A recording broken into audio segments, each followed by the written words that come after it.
Claudia Mijangos, la hiena de Querétaro. Querétaro, México, una ciudad conocida por su historia colonial, sus templos centenarios y sus calles tranquilas, pero también escenario de uno de los crímenes más perturbadores en la historia reciente del país. La madrugada del 24 de abril de 1989, Claudia Mijangos Azrak, una mujer de 33 años, asesinó a sus 3 hijos en su propio hogar. Los detalles del crimen estremecieron a la sociedad mexicana y hasta hoy siguen generando interrogantes y teorías que cruzan la línea entre lo racional y lo sobrenatural. En este análisis de Encrucijada Mente, exploraremos no solo los hechos, sino también las profundidades de la mente de Claudia, los posibles factores que confluyeron esa fatídica noche y las teorías que siguen resonando entre los ecos del misterio. La vida temprana de Claudia Mijangos. Claudia Mijangos nació el 25 de mayo de 1956 en Mazatlán, Sinaloa. Desde su infancia, su vida estuvo marcada por contrastes. Provenía de una familia de buena posición económica, hija de una pareja que regentaba un negocio de productos del mar. Aunque su entorno material era estable, algunos testimonios posteriores señalaron que la dinámica familiar era rígida, estrictamente religiosa y conservadora. Claudia asistió a escuelas católicas desde pequeña, recibiendo una educación profundamente arraigada en la fe y los valores tradicionales. A lo largo de su adolescencia, quienes la conocieron la describieron como una joven atractiva, carismática y con un aire de dulzura. Destacaba por su belleza y se convirtió en reina de belleza local en su juventud. Sin embargo, también hubo indicios tempranos de cierta inestabilidad emocional. Amigos cercanos y familiares recordaron episodios donde Claudia experimentaba crisis de llanto repentinas, momentos de aislamiento y actitudes excesivamente sumisas en el contexto familiar. Posteriormente, Claudia contrajo matrimonio con Alfredo Castaños Gutiérrez, un reconocido abogado de Querétaro. Se trasladaron a esta ciudad, donde formaron una familia y tuvieron 3 hijos: Claudia María, 11 años, Ana Belén, 9 años, y Alfredo Antonio, 6 años. A simple vista, su vida parecía próspera. Claudia era profesora de catecismo, admirada en su círculo religioso y bien vista por la comunidad queretana. Sin embargo, tras la fachada de familia ideal comenzaban a gestarse tensiones. Su matrimonio no era armonioso. Se registraban discusiones frecuentes, celos mutuos y un ambiente de control excesivo. La creciente inestabilidad mental. A lo largo de los años 80, las grietas en la estabilidad emocional de Claudia se hicieron más notorias. Sus amistades más cercanas mencionaron que comenzó a experimentar episodios psicóticos intermitentes, afirmaba escuchar voces y tener visiones. Se obsesionó con temas religiosos, asegurando que fuerzas celestiales le hablaban y que visiones de ángeles y demonios se le aparecían con frecuencia. En 1989, poco antes de los crímenes, Claudia había sido diagnosticada con esquizofrenia paranoide, aunque este diagnóstico no fue ampliamente conocido en su comunidad hasta después de los hechos. Sus comportamientos se volvieron más erráticos. Sufría de insomnio constante, declaraba que la ciudad de Querétaro estaba poseída por fuerzas demoníacas y aseguraba recibir mensajes divinos que le indicaban un supuesto destino apocalíptico. Su relación con Alfredo se deterioraba aún más. Se separaron formalmente poco antes del asesinato. Claudia, ya profundamente inestable, quedó a cargo de sus hijos en la casa familiar ubicada en la calle Hacienda del Béjil, en la colonia Jardines de la Hacienda, Querétaro. Aquí hay que recordar que la esquizofrenia paranoide es una enfermedad mental que consta en algunos síntomas graves que indirectamente puede poner tu vida en riesgo o la vida de los que te rodean, pues se sufre de alucinaciones tanto visuales como auditivas, delirio de persecución o de espionaje. Debido a falta de información y de un claro historial clínico, no sabemos si Claudia era capaz de mantener la cordura, pues muchas de las personas con esta enfermedad, a pesar de tener estas crisis, son adultos completamente funcionales, sobre todo si están debidamente medicados y supervisados por un especialista, cosa que Claudia no tenía. Y aquí también nos podemos preguntar, ¿Claudia fue responsable de no tratar su enfermedad mental correctamente? ¿Tenía las capacidades para distinguir la realidad de sus pensamientos y alucinaciones? La noche del crimen, la madrugada del 24 de abril de 1989, marcó el punto culminante de su espiral descendente. Según las investigaciones y la propia confesión de Claudia, en las primeras horas de la noche comenzó a escuchar voces que le indicaban que debía purificar a sus hijos. Convencida de que Querétaro había sido invadido por fuerzas demoníacas y que sus hijos estaban en peligro de condenación eterna, Claudia tomó un cuchillo de cocina y atacó primero a su hijo menor, Alfredo Antonio, de solo 6 años. Posteriormente, apuñaló a sus hijas Ana Belén y Claudia María. Los 3 menores murieron en el domicilio, a consecuencia de múltiples heridas punzocortantes. Vecinos alertados por los gritos llamaron a las autoridades. Cuando la policía llegó, encontró a Claudia desorientada, cubierta de sangre y en un estado alterado de conciencia. Fue detenida y trasladada a las autoridades correspondientes. Para entender un poco más sobre su estado mental, vamos a explorar lo que resultó después de las investigaciones. Resulta que ese día, los niños habían ido a una fiesta escolar con su padre. Por la tarde-noche, el padre los llevó a la casa de su ex esposa, pues el día había concluido. En ese punto, el padre comenzó a discutir con Claudia, pues todo mundo por la calle decía que Claudia tenía un romance con el sacerdote de la parroquia local. Algunos testigos dirían a las autoridades que Claudia admiraba mucho a aquel padre. Era tanta su admiración y devoción que no descartarían que tuvieran una aventura. Sin embargo, no se pudo comprobar. Lo más que notaron algunos feligreses es que mientras estaban rezando, al momento de que Claudia se ponía de pie, de su bolsa o de su monedero, cayó una fotografía a tamaño infantil. Y al ver qué fotografía era, se trataba de la fotografía del padre de esa parroquia. Claudia la recogió y la guardó. Pero, ¿por qué tener una fotografía del padre en su cartera o bolso? ¿En realidad tenía esa foto por devoción? ¿O había algo más entre ellos? Claudia entró a la casa con sus hijos, los llevó a dormir y ella también se dispuso a dormir. Entre las 2 y 3 de la mañana se despertó con las mismas alucinaciones que la atormentaban y llamó a su amiga a esa hora. Le contó sobre lo que estaba viendo y escuchando. Cuando terminó de contarle sobre sus alucinaciones, su amiga le dijo que por la mañana la iría a ver para ver cómo seguía. Una vez que colgó el teléfono, la voz en su cabeza se hizo más presente y le ordenó tomar 3 cuchillos de la cocina. Mijangos se puso un vestido. Fue a la cocina, tomó 3 cuchillos y fue a la habitación de su hijo menor. Tomó la mano izquierda de su hijo y la cortó. El niño despertó rápidamente, pero solo en segundos. La madre cortó la mano de su hijo, lo apuñaló 2 veces en el abdomen y 2 veces en la espalda. Los gritos del niño despertaron a su hermana mayor, misma que fue al cuarto de su hermano para ver qué pasaba. En ese punto, los vecinos reportaron que escucharon claramente como una voz decía: «Por favor, mamá, ¿qué te pasa? No me mates». La madre apuñaló 2 veces en el abdomen a su hija y 2 veces en la espalda. El patrón se estaba repitiendo. Aunque la niña intentó escapar, solo pudo llegar al pie de la escalera donde perdió la conciencia. Al final fue allí, cuarto de su hija Ana Belén, quien se encontraba llorando en su cama.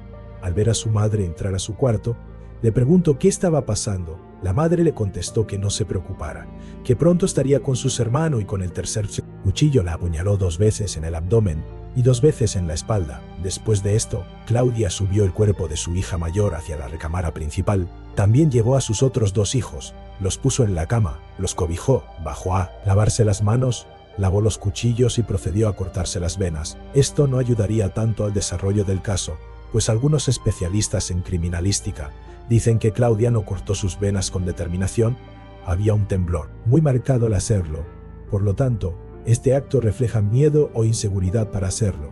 Pero si tuvo la capacidad para pensar que se estaba haciendo daño, de sentir y procesar dolor, entonces es muy probable descartar un brote psicótico y comprobar que Claudia sabía perfectamente lo que hacía. Cuando su amiga llegó temprano a la casa, Claudia estaba cubierta de sangre, parecía desorientada, y la dejó entrar. Cuando la amiga vio tanta sangre, le preguntó por sus hijos.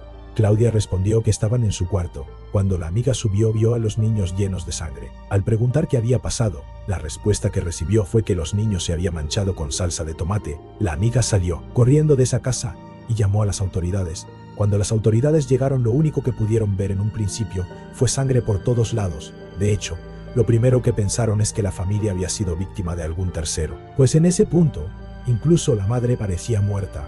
Cuando revisaron sus signos vitales, se dieron cuenta de que seguía con vida y fue trasladada a un hospital.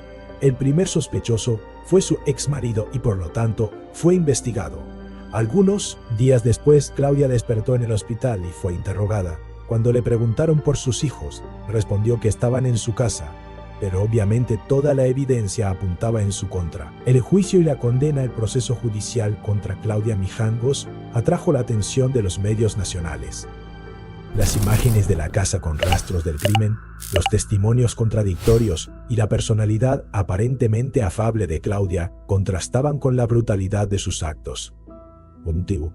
Durante el juicio, los peritajes psiquiátricos confirmaron que padecía un trastorno mental severo. Se estableció oficialmente que Claudia sufría de esquizofrenia paranoide, lo que había distorsionado su percepción de la realidad y la había llevado a cometer los asesinatos bajo un estado psicótico. En México, la ley contempla la inimputabilidad cuando una persona comete un delito estando privada de la capacidad de comprender la ilicitud de sus actos debido a una enfermedad mental.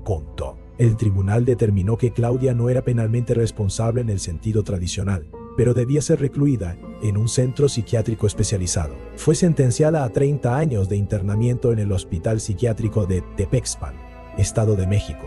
Durante las décadas que estuvo internada, se reportó que Claudia tuvo momentos de lucidez y largas etapas de recaídas. En múltiples entrevistas posteriores, sostuvo su versión de que había actuado bajo la influencia de visiones divinas, reafirmando que había escuchado voces que le indicaron proteger a sus hijos de un destino peor. ¿Solo enfermedad mental? Aunque la explicación psiquiátrica parece suficiente para comprender el caso, a lo largo de los años surgieron teorías y análisis alternativos, algunos más polémicos que otros, que vale la pena exponer. 1. Influencias religiosas y fanatismo extremo. Algunos especialistas han sugerido que la estricta educación religiosa de Claudia y su obsesiva relación con las enseñanzas católicas podrían haber exacerbado sus delirios. La idea de un castigo divino, del infierno y la condenación eterna habría alimentado sus alucinaciones, llevándola a interpretar las voces como mandatos celestiales. Hay quienes incluso han planteado que Claudia pudo haber padecido una forma de psicosis religiosa inducida, donde la frontera entre fe y delirio se difumina peligrosamente. 2. Fenómenos paranormales en círculos más esotéricos. No faltan quienes atribuyen el crimen a supuestas influencias sobrenaturales. Testimonios de vecinos indican que, días antes del crimen, Claudia había manifestado sentirse observada por presencias invisibles, que escuchaba pasos y voces cuando estaba sola. Algunos investigadores del misterio han sugerido que la casa pudo haber sido escenario de fenómenos poltergeist, o incluso de posesión, aunque estas afirmaciones carecen de evidencia verificable. Desde una perspectiva más sociológica, ciertos analistas han señalado que Claudia, al enfrentar un matrimonio fallido, la presión social de ser madre y esposa ejemplar, y el estigma del divorcio en una sociedad conservadora como Querétaro en los años 80, pudo haber sucumbido a una acumulación de estrés emocional que desencadenó su crisis psicótica. El impacto mediático y cultural del caso de Claudia Mijangos se convirtió en una referencia constante dentro de la criminología mexicana. Su figura fue estigmatizada con el apodo de la hiena de Querétaro, un mote que la prensa popularizó rápidamente. Durante años, revistas de nota roja, programas de televisión, documentales y más recientemente, videos de análisis y canales de misterio, como este, han revisitado el caso. Su historia también inspiró adaptaciones ficcionadas, cortometrajes y narraciones orales en Querétaro. La casa donde ocurrieron los asesinatos permanece deshabitada hasta la fecha, alimentando leyendas urbanas sobre apariciones, fenómenos extraños y una atmósfera inquietante.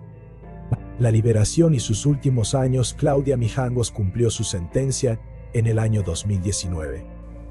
Tras pasar 30 años recluida en un hospital psiquiátrico, fue liberada bajo estrictas condiciones. Debido a su estado mental y a la avanzada edad, las autoridades y sus familiares decidieron que permaneciera bajo cuidado y vigilancia constante. Se ha reportado que reside en un domicilio privado, alejada del ojo público. Algunos medios intentaron localizarla tras su liberación, pero las autoridades estatales protegieron su ubicación para evitar linchamientos mediáticos y posibles represalias de personas indignadas. Hasta hoy, su paradero exacto se mantiene en reserva. Análisis psicológico. Entre la psicosis y la humanidad desde la perspectiva que solemos abordar en Encrucijadamente, profundicemos en lo que podría haber ocurrido dentro de la mente de Claudia Mijangos. No se trata de justificar sus actos, sino de comprender cómo una persona llega a cruzar límites tan drásticos. 1. Esquizofrenia. Paranoide. Este tipo de esquizofrenia se caracteriza por delirios de persecución, ideas religiosas distorsionadas y alucinaciones auditivas. La persona puede escuchar voces que le ordenan realizar acciones, sentir que es vigilada o que una fuerza externa manipula sus pensamientos. En Claudia, Esto se manifestó como una serie de visiones apocalípticas y órdenes supuestamente divinas. La percepción de que sus hijos corrían un peligro inminente la empujó a pensar que asesinarlos era una forma de liberarlos o salvarlos de un destino peor. 2. El ciclo de víctima y victimario. Este es un punto donde vale la pena detenerse. Como hemos analizado en otros casos en el canal, antes de convertirse en victimaria, Claudia también fue víctima de una enfermedad mental no tratada a tiempo, de una sociedad que estigmatizaba el divorcio y la inestabilidad emocional femenina, posiblemente de maltrato o presión psicológica en su matrimonio. Esto no exime su responsabilidad, pero ayuda a entender cómo las circunstancias pueden crear una tormenta perfecta en la mente de una persona. Como comentamos en el caso de Pedro Alonso López, la línea entre víctima y victimario es más delgada de lo que a veces queremos aceptar. 3. Pérdida de sentido de realidad. Psicopatología disociativa. El crimen de Claudia no fue impulsivo, ni movido por rabia momentánea, como ocurre en crímenes pasionales. Fue premeditado dentro de un marco delirante. Ella realmente creía que estaba actuando bajo mandato superior. Este tipo de disociación total de la realidad es característico de estados psicóticos agudos, donde la lógica común no aplica. Claudia no percibía a sus hijos como lo que eran en ese momento, niños que jugaban y dormían, sino como entes atrapados en un destino oscuro del que solo ella podía liberarlos. Comparaciones con otros casos similares para enriquecer este análisis. Comparemos brevemente el caso de Claudia Mijangos con otros perfiles de criminales que actuaron bajo delirios religiosos o psicóticos. Andrea Yates, Estados Unidos, 2001. Una madre texana que ahogó a sus 5 hijos alegando que Dios le había ordenado salvarlos del infierno. Posteriormente se determinó que padecía psicosis, posparto con delirios religiosos. Richard Ramírez, El acosador nocturno, Estados Unidos, 1984-1985. Aunque sus crímenes eran más variados, afirmaba estar bajo influencia satánica y que una entidad oscura le ordenaba cometer asesinatos. Su historia estuvo marcada por abuso infantil, trauma y adoctrinamiento violento. Annelies Michel, Alemania, 1976. Joven sometida a un exorcismo durante casi un año tras ser diagnosticada con epilepsia del lóbulo temporal y trastorno psicótico. Murió tras semanas de inanición. El caso reavivó el debate entre religión, enfermedad mental y responsabilidad familiar. Estos casos comparten elementos en común: presiones familiares o sociales, antecedentes de enfermedad mental, delirios religiosos o apocalípticos, frágil red de apoyo médico o social. Reflexión sobre el sistema de salud mental en México. El caso de Claudia Mijangos también abre una reflexión sobre la salud mental en nuestro país. En los años 80, los diagnósticos de trastornos mentales severos eran poco comunes, estigmatizados y mal comprendidos. Incluso hoy, muchas personas evitan buscar ayuda psiquiátrica por miedo al rechazo social o por falta de acceso a servicios especializados. Casos como este subrayan la importancia de atender los signos tempranos: cambios de comportamiento abruptos, aislamiento social, delirios o ideas paranoides, alteraciones en el sueño o apetito. Si estos signos hubieran sido detectados y tratados a tiempo, tal vez la tragedia pudo haberse evitado. De hecho, hay indicios de que Claudia había manifestado alteraciones de conducta semanas antes, pero no fueron tomadas con la seriedad necesaria. La huella cultural y social actual hasta la fecha, la historia de Claudia sigue siendo parte de la memoria colectiva queretana. La casa donde ocurrieron los hechos es un lugar que despierta fascinación y morbo entre locales y visitantes. Hay quienes afirman que se escuchan lamentos, risas infantiles o que se perciben presencias extrañas dentro de la propiedad. Más allá de las leyendas urbanas, el caso dejó cicatrices profundas en la comunidad, la escuela de sus hijos, los vecinos, los familiares. Todos quedaron marcados por el suceso. En redes sociales y plataformas como YouTube y TikTok, cada tanto resurge el interés por su historia, ya sea a través de documentales, análisis o teorías de conspiración. El proceso judicial. Entre justicia y locura, después de su detención, Claudia Mijangos fue sometida a un juicio que causó enorme controversia, tanto por la brutalidad de los hechos como por las implicaciones legales de su estado mental. El tribunal la declaró culpable de homicidio con atenuantes, debido a su diagnóstico de esquizofrenia paranoide. Fue sentenciada a 30 años de prisión, el máximo permitido por la ley mexicana en aquel momento, dado que no existía la cadena perpetua para estos delitos. Sin embargo, el detalle clave es que Claudia no fue recluida en una prisión común, sino en un hospital psiquiátrico penitenciario, el reclusorio femenil de Tepepan, ubicado en la Ciudad de México. Allí, permaneció bajo vigilancia médica y tratamiento durante casi 3 décadas. 1. Justicia o tratamiento.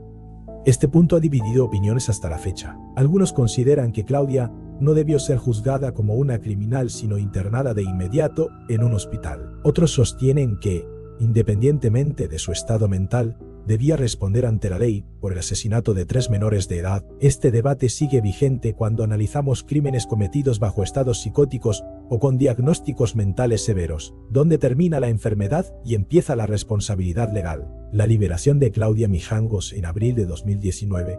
Claudia fue liberada tras cumplir la totalidad de su condena. A su salida, se encontraba profundamente deteriorada física y mentalmente. Con más de 60 años de edad, mostraba desorientación, movilidad reducida y rasgos de envejecimiento prematuro. Fue trasladada a un hospital psiquiátrico privado, donde permanece bajo custodia y tratamiento, alejada de la vida pública. La sociedad y su reacción, su liberación reavivó el debate.